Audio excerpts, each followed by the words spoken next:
in order to hand off that shield, because he would have existed in another timeline. It's probably an interesting story about how he did that. That's insane. Yes, so you were there at the top. Yes, yes. I have a question as you guys as artists, storytellers, and directors. How do you choose? Thank you. I don't have to yell. How do you choose between making a movie, you're talking about time travel and the logic, something that's most logical compared to something that better serves the story? If that makes sense. Yeah, that makes perfect sense, and we frequently confront that issue.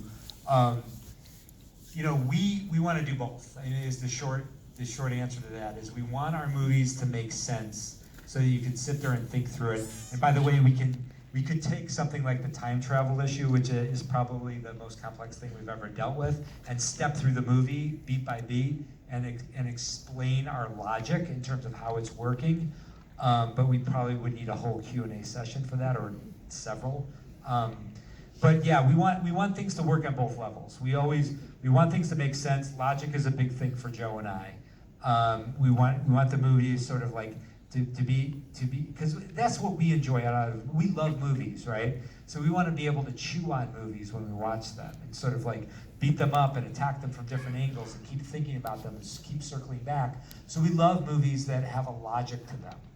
And at the same time, you want to find a way as a storyteller to sort of defy expectations and to sort of push the edges of what's possible.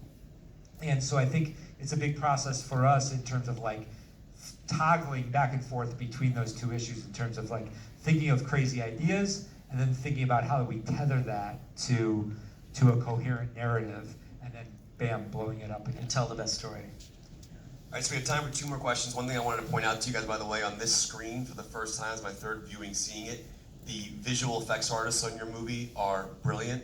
The performance capture technology used on Ruffalo and Brolin's amazing, but this time around on Ruffalo's glasses at the end, you can see thumbprints of him from him putting on his glasses. Yeah. And then the facial hair, it just blew my mind what they were doing with these visual effects. Unreal. Yeah, I'm so happy you mentioned that because I actually have never noticed the thumbprints. They're on the there. glasses. They're there. So, I don't know. I haven't noticed them either. Look at him at the end I of it. think you know, part of what we're trying to do is take visual effects to the next level, and our team is incredible. It really is. All right, 2 more questions, guys. Let's make them 2 best ones. All right. Yeah, all right, who are we calling on? Anybody you want. Sorry. Yes. Yes. So you mentioned that it's important to get performances out of people. What was a point where like had a hard time getting performance out of any of the movies that you worked on or on this one specifically? That's Do you mind repeating it one more time just for the crowd? So you mentioned that it's important to get truthful performances from people. What was the point where it was really hard to get truthful performance from one of the actors, and how'd you do it? It was really hard to get a truthful performance out of Chevy Chase. Yeah. Now we're gonna call out all the other bullshit actors we love. Chevy Chase. That's a tough question to answer, sorry. I mean, I think, look, they're all professionals, you know, and I think it's not, one of the luxuries of this job is that they all show up, they know the characters better than we do.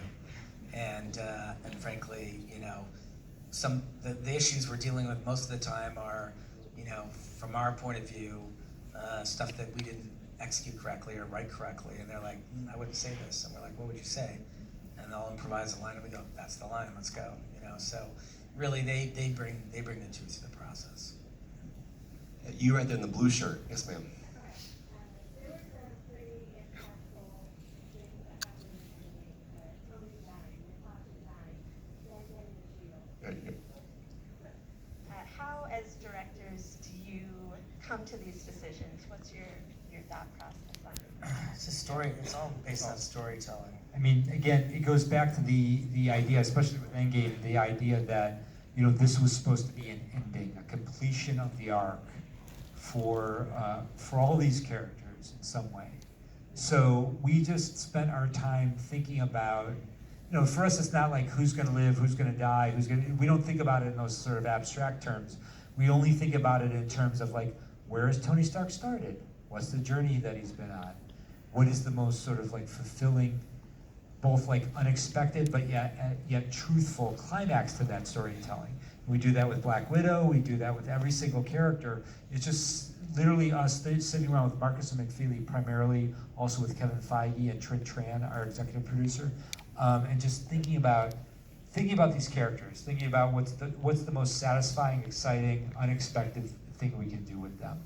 And then it starts to take a sort of, as we think about them on an individual level, those characters, eventually it starts to take a shape that we can sort of form a collective narrative around. And it's a very sort of long process. It takes many months for us to go through this because we love these characters so much, we love this material so much, we want to explore every single possibility before we commit to something. And I love that part of the process where you're just coming up with every crazy idea under the sun, and eventually sort of, I think a large part of Joe's and my process, which I think extends now to Marcus McFeely and Kevin and everybody, is just we just pitch each other ideas, about like where the story can go, what can happen to these characters, and it's just seeing how he and I respond to those ideas, or our other collaborators respond to those ideas, and that's sort of how we start to form a shape to the narrative. If you look at Tony Stark, I mean, I think to a certain extent, if you look realistically back at his arc, he was always fated to die. He's a futurist who was always, obsessed with the danger that lurked on the horizon. He started as an egotistical genius and ended as a selfless hero. And I think that is a very compelling arc for a character. Cap started as a person who only wanted to serve and lost his identity to service, and then learned along the way that you can't trust the people that are hanging on to that identity, and became self-actualized by the end of the series. So they just went, we just tried to take them on the longest, most logical and compelling arc that we can come up with. That's why we made the choices we made. Since you guys were so awesome to come out, they've greenlit one more question for me, and that's going to be, yes, you right here, yes ma'am. Yes.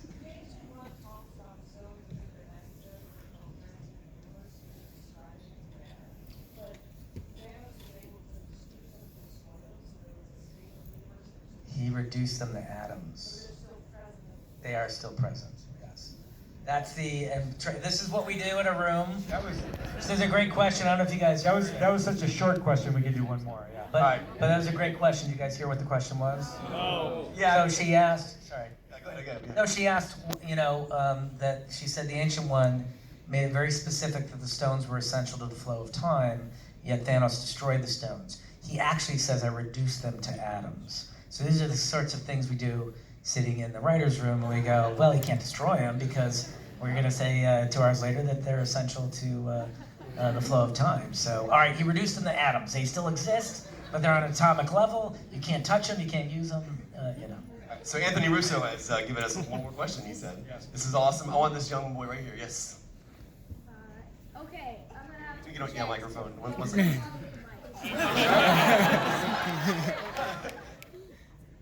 So were you going for a more emotional plot line for End Game? Because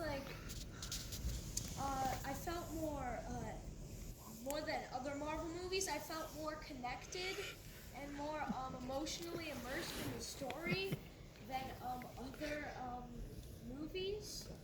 And also, I'm so sorry, but Tony Stark, 5 years later, so that was about 2024, he said 10 years earlier, I wouldn't have thought that we were alone, but in 2012, which is 3 years. Hold on, we gotta let him finish. This guy. I gotta tell him why it's wrong. Let him finish. Hold on. Thank you. Maybe I'm wrong, but No, it's yeah. Now we have to It was fire- 2020. It's 2023. Now we have to fire somebody at Marvel. Because remember this. Yeah, this occurs moments after the end of Infinity War, and then we jump 5 years later from that. So it's 2023. The kid's right. Don't sweat it. Yeah, and I just think he's rounding out. So it's 10 years. But as far as emotion goes, I mean, look, for all of your favorite, whatever your favorite story is, whether it be, just to bring it, like, if you read the Harry Potter books or whatever it is, it's like your hope for your favorite story is that the best part of the story is the ending. And that was the goal. I don't know that we achieved that, but I know that was our goal when we set out on these movies, is to make.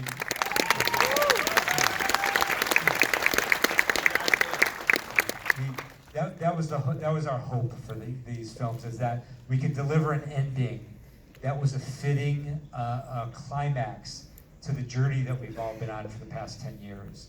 And that was, so as far as the emotion goes, I mean, sometimes I think of that phrase, standing on the shoulders of giants, in terms of what we got to do with these movies, is because we got to build this narrative on top of so much amazing storytelling. There was so much, by so many amazing artists and storytellers, stretching back to Stan Lee and Jack Kirby. And it was, that's a very, very rare opportunity. And I think this movie, a lot of the specialness of the movie is based upon the fact that we have all had so much emotional investment over so much time now in who these characters are and what this narrative is. And so I think that if it is emotional, I think that's a large part of the reason. That's a very, very thoughtful comment.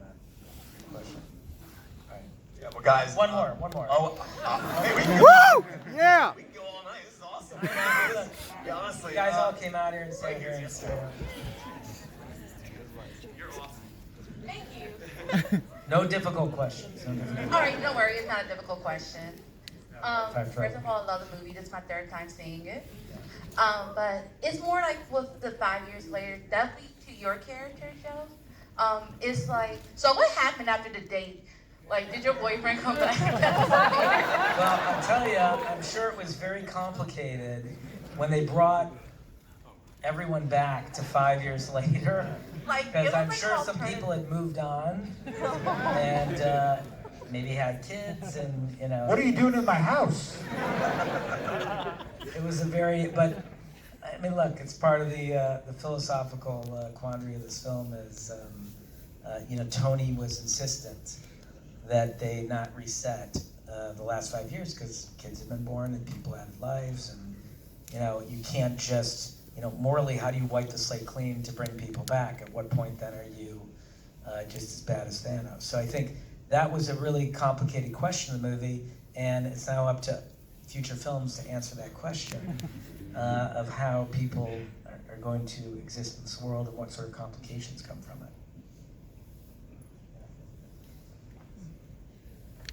Yeah, we can go. Okay. Keep going if you want. All right, right here in the green hat.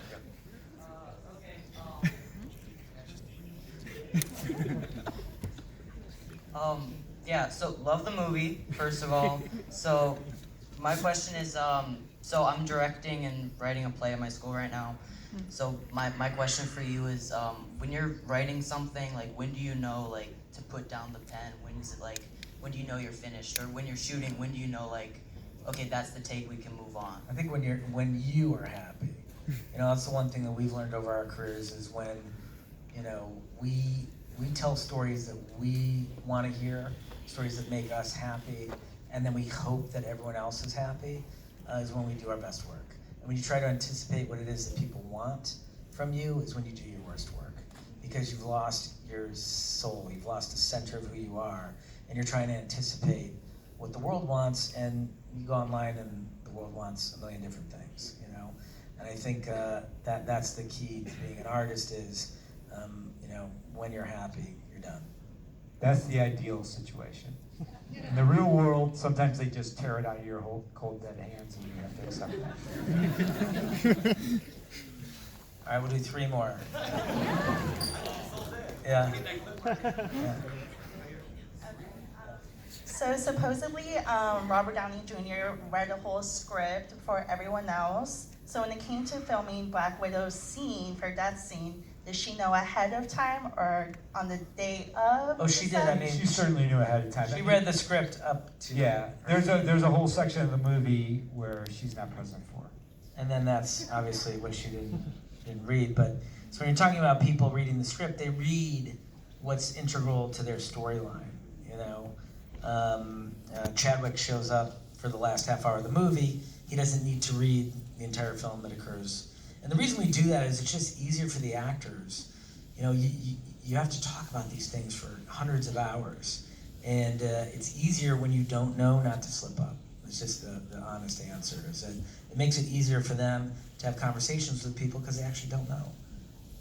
I got time for 20 more. Let's do that. You're right here with the lanyard on. Yes. So, a while ago you posted an Instagram look hard, and it was a Yeah. random picture of a set. Did you figure it out? I didn't. What is it?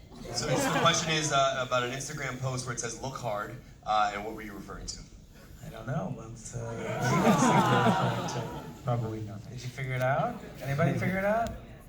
Says End Game? Yeah? Yeah? Yeah? These guys know. By the way, you should come talk to these. Next question. Next question. They know everything. White shirt right Nothing, here. Yes. nothing there. So first of all,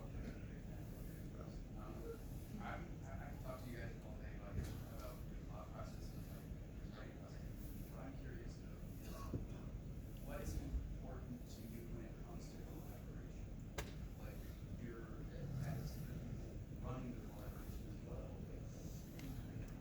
What is important to you when you're going to get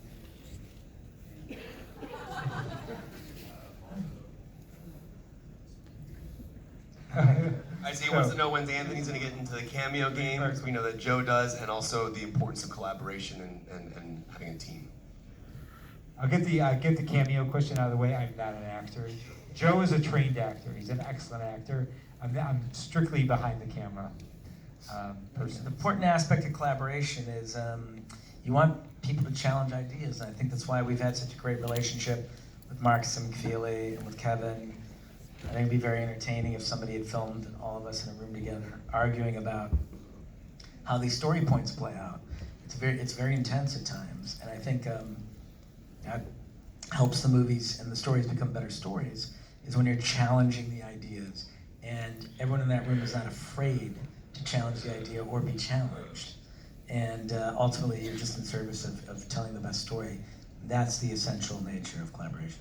Yeah, I think that, like, you know, Joe and I, you know, because we are brothers and we grew up in a family together, we were conditioned from a young age that, oh, you're part of a family collective, and sometimes you have to submit your own ego to the better interests of the collective, which is a very unique experience, a very unique psychological pattern to have.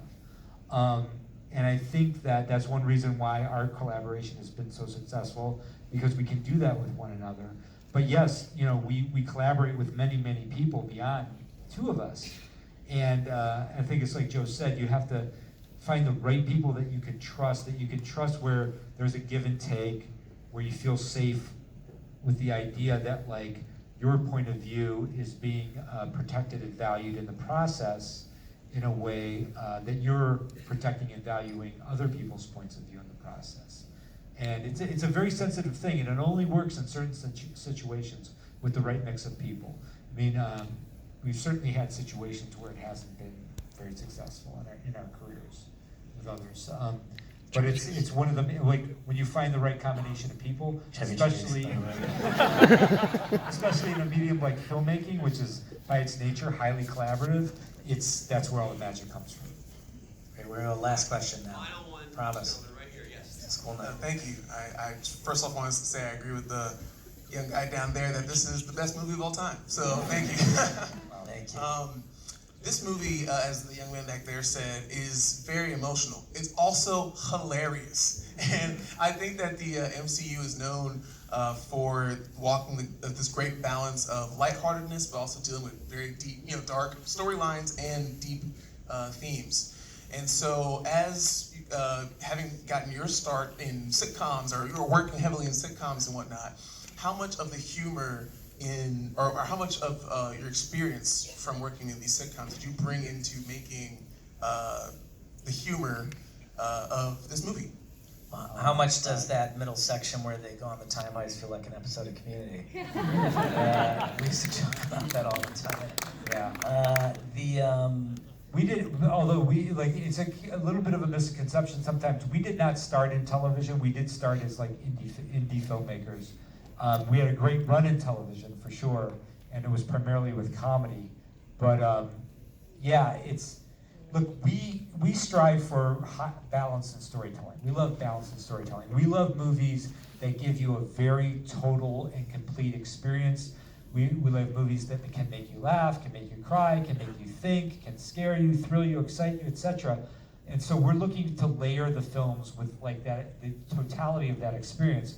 And sometimes the more you run at emotional complexity and weight, it can give you great opportunities for humor. And I think like one great example of that is the character of Thor in this film. Is, you know, a lot of his humor is born from the experience of him being the most damaged of all the Avengers. I mean, Thor has suffered arguably more than anybody. At the end of Ragnarok, he saw his entire planet destroyed.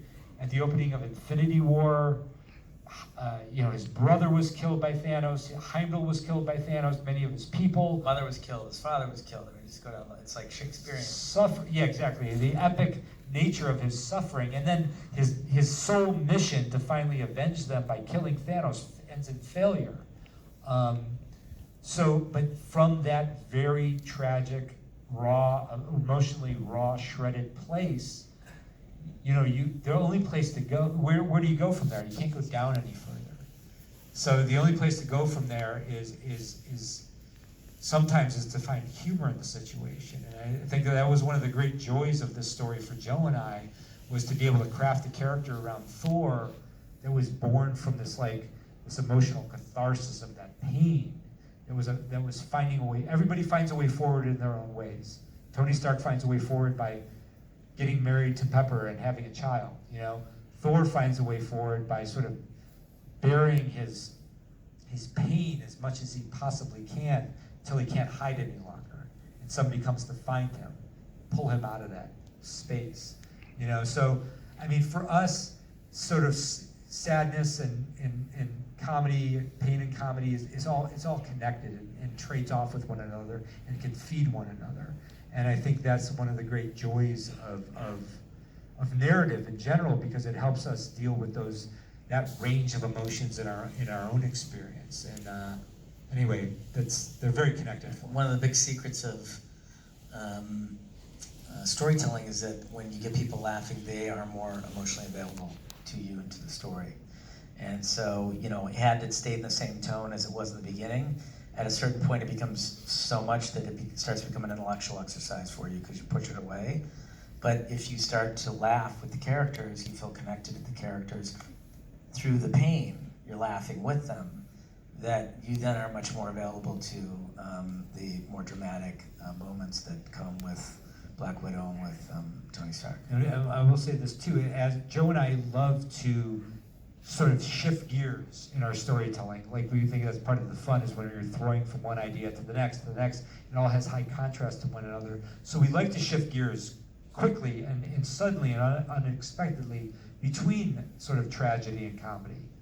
But I will say this, you know, sitting in theaters since last Thursday night as End Game is opened and sort of feeling the audience reaction, I've been actually shocked at how facile audiences are moving between sort of like comedy and sort of and pain. It's like sometimes they can be watching a scene, it's just, you can hear the vocal response of the audience where they're moving from sort of shock and sorrow to sort of some sort of giddiness over what's happening. And it's like, it's really impressive, and it's something that we've always valued in storytelling, but even still, we still get surprised by the ability of audiences to process this stuff and move through it with both of those, with that entire range of emotion. Guys, thank you. Our final question comes from Chevy Chase. He has a question for you. No, honestly, thank you guys for coming out. I do want to say this. Do yourself a favor, get the score for this film. I listened to it without the film on its own, and it's still masterful. It's like Alan Silvestri's, it's brilliant. It's one of the greatest scores ever. Tweet about this film. Tell everyone to see it. Obviously, everyone's seeing it already. But Anthony and Joe, thank you so much for coming out. This